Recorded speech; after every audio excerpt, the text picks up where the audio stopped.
Сәлеметсіздер ме оқушылар? 3-ші сынып қазақ тілі сабағы.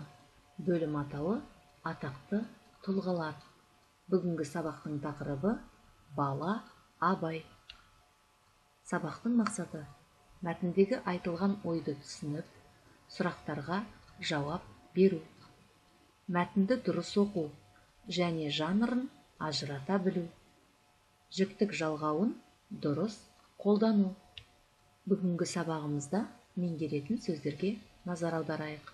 Сөздердің жазылуы мен айтылуына назар аударыңыздар. Қазақ тіліне тән дыбыстарды дұрыс айтып үйренейік. Ақын, тұлға, қонақ, бата, өскен, дара. Ақын, тұлға, қонақ, бата, өскен, өскен, тұлға, ақын, бата, қонақ, тұлға, ақын. Грамматикалық қоржын. Жіктік жалғауларын тағы да бір қайталап өтейік. Мен ақын боламын. Сен ақын боласың. Ол ақын болады. Жарайсыздар балалар. Тыңдалым әрекеті. Мәтінді мұқият тыңдаймыз. Абайдың ауылына атақты Дулат ақын келді. Абай әжесінен Дулат ақын туралы сұрады. Дулат ақын Абайға бата берді. Абайдың әжесі Зере өте мейірімді адам. Ол Дулат ақынды құрметтеді. Балалар, оқулығымыздың 46-шы бетіндегі бірінші тапсырмаға қараймыз. Бірінші тапсырма мәтін бойынша сұраққа жауап беріңіз. Абайдың ауылына кім келді?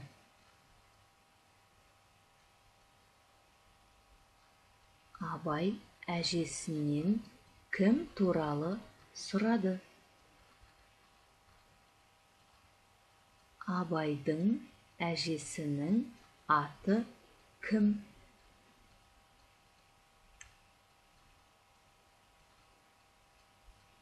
Дулат қандай ақын? Қонақ кімге бата берді? Абайдың әжесі қандай адам? Тапсырманы орындалып болсаңыздар, өздеріңізді дұрыс жауабымен тексеріңіздер. Абайдың ауылына Дулат ақын келді. Абай әжесінен Дулат ақын туралы сұрады. Абайдың әжесінің аты Зере. Дулат атақты ақын. Қонақ Абайға бата берді. Абайдың әжесі мейірімді адам. Сіздердің де жауаптарыңыз дұрыс болды деген ойдамын. Оқылым тапсырмасы. Екінші тапсырма. Диалогты рөлге бөліп оқыңыздар. Сұраққа жауап беріңіздер. Абайдың үйіне кім келді? Абайдың үйіне қонақ келді. Қонақ не істеді?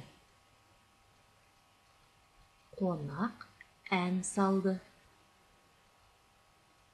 Абайдың әжесінің аты кім? Абайдың әжесі Зере.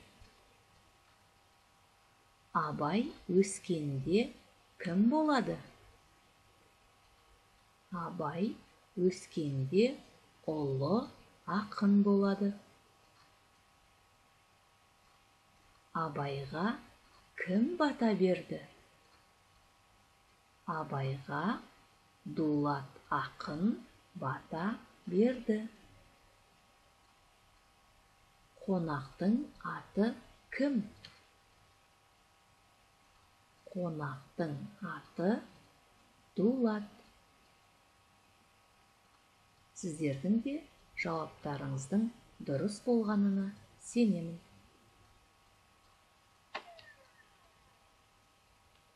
Келесі үшінші тапсырма оқылым тапсырмасы. Дулат ақынның Абайға берген батасын оқы. Ең алдымен балалар, мен сіздерге бата деген не деген сұраққа жауап беріп, түсініктеме беріп өтейін. Бата бұл тілек. Батаны үлкен ақсақалдар, әжелер, үлкен кісілер береді. Бата бұл жақсы тілектер. Шын көңілмен айтылған сөздер. Ал балалар, Дулат ақынның берген батасын оқып көрейік. Шырағым, ер жетерсің, ер жетсең сірә нетерсің, алысқа шырқап кетерсің, шыдасаң шыңға жетерсің. Иә балалар, Дулат ақын шырағым деп Абайды еркелетіп отыр. Сен де ер жетерсің, үлкен биіктерге шығарсың, қиындықтарды жеңсең, үлкен белестерді бағындырасың. Мен соған сенемін деп тілек берген екен, батасын берген екен балалар. Жарайсыңдар, сіздер де осы Дулат ақынның Абайға берген батасын жаттап алыңыздар. Төртінші тапсырма, тиісті сөзді дұрыс тауып, дұрыс жауапты сәйкестендіріңіздер. Бірінші бағанда сөйлемдер, екінші бағанда тиісті сөздер. Абайдың ауылына Дулат әнші ақын келді.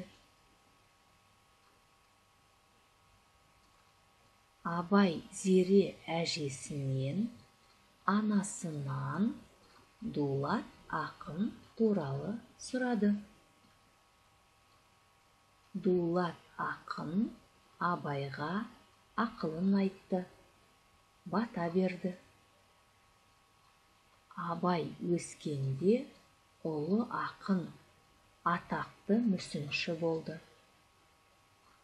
Абай дара адам, тұлға.